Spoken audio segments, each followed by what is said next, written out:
4 نومبر کو ہمیں پتہ چلا کہ آئین میں ترمیم حکومت کرنا چاہتی ہے اور بلاول بھٹو زرداری صاحب نے بتایا، اور آج 10 نومبر کو ماشاءاللہ یہ ترمیم منظور کر لی گئی اپوزیشن کے شدید احتجاج کے ساتھ، شور شرابے کے ساتھ، اور اس موقع پر حکومت نے بالکل جو اس کو نمبرز چاہیے تھا اس نمبر کے عین مطابق جو حاصل کیے، وہ 64 ووٹ اسے چاہیے تھے 2/3 اکثریت کے لیے سینٹ میں، اور 64 نمبر اسے ملے، لیکن اس کے لیے اسے 2 ووٹ اپوزیشن کے بھی لینے پڑے، یعنی 1 ووٹ دیا گیا تحریک انصاف کی طرف سے سیف اللہ ابڑو نے، اور JUI فے کے احمد خان نے بھی 1 ووٹ دیا، جس کے بعد یہ نمبر پورا ہوا، magical number.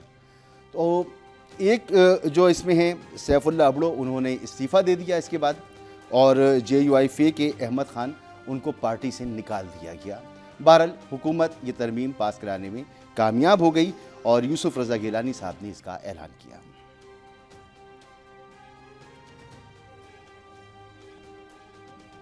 I now announce the result of voting. 64 members are in favor of the motion.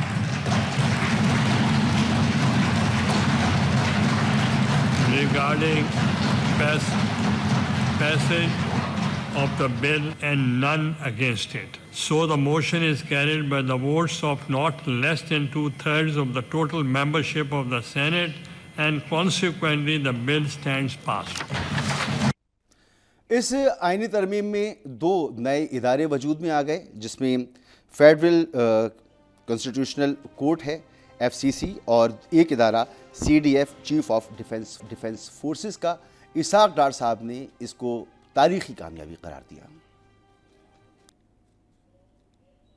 یہ ایک ہسٹورک بل تھا۔ میثاق جمہوریت کی قریباً تمام چیزیں 2 چیزیں رہ گئی تھی، ایک ٹروتھ اینڈ ریکنسیلیشن کمیشن اور ایک کانسٹیٹیوشن کورٹ۔ جیسے مختلف ممالک میں، کئی ممالک میں فیڈرل کانسٹیٹیوشن کورٹ ہے، اس کی طرز پہ تاکہ کانسٹیٹیوشن اپیل جو ہے، جو کہ بہت زیادہ ٹائم لے لیتی ہیں، وہ وہاں اس کو لایا جائے۔ تو یہ ایک separation of judiciary for the betterment and effective efficiency in کے لیے ایک بہت امپورٹنٹ ایک امینڈمنٹ تھی۔ اس کے علاوہ اس میں جو دوسری امینڈمنٹ تھی، وہ اللہ تعالیٰ نے پاکستان کو جو ایک کامیابی دی، اور اس حوالے سے جو ترمیم ہوئی وہ 243 آرٹیکل میں ہوئی۔ اور اسی طرح میں یہ کلیئر کر دوں کہ سپریم کورٹ کے جو موجودہ جج صاحبان ہیں، ان کی سینیورٹی کو ملحوظ خاطر رکھا جائے گا، اور اس بل کے حوالے سے پروٹیکٹڈ ہے۔ کسی کی سینیورٹی اس میں چینج نہیں ہوگی۔ جو موجودہ چیف جسٹس آف پاکستان ہیں، ان کی بھی سینیورٹی برقرار رہے گی۔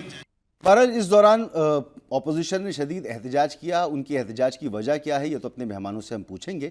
راجہ پرویز اشرف صاحب بڑے برہم ہوئے، اور انہوں نے تحریک انصاف کے جو سینیٹرز تھے ان کو بڑی سنائی آج۔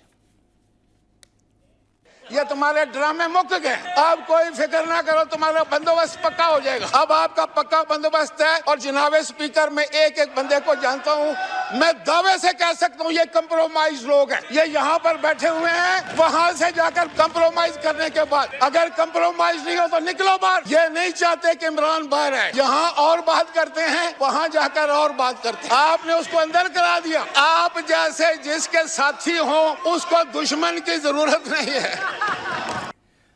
تو یہ جو سینٹ سے ترمیم پاس ہوئی، اب قومی اسمبلی سے بھی اسے پاس کرانا ہے حکومت کو، اس کے بعد یہ آئین کا حصہ بن جائے گی۔ ابھی تک ہمیں نہیں پتا کہ کیا کچھ اس میں ہے، کیونکہ جب یہ پبلش ہوگی پاس ہونے کے بعد سینٹ کی اور قومی اسمبلی کی ویب سائٹ پر آئے گی، یا وزارت قانون کی ویب سائٹ پر آئے گی، تب ہم اسے تفصیل سے جان سکیں گے۔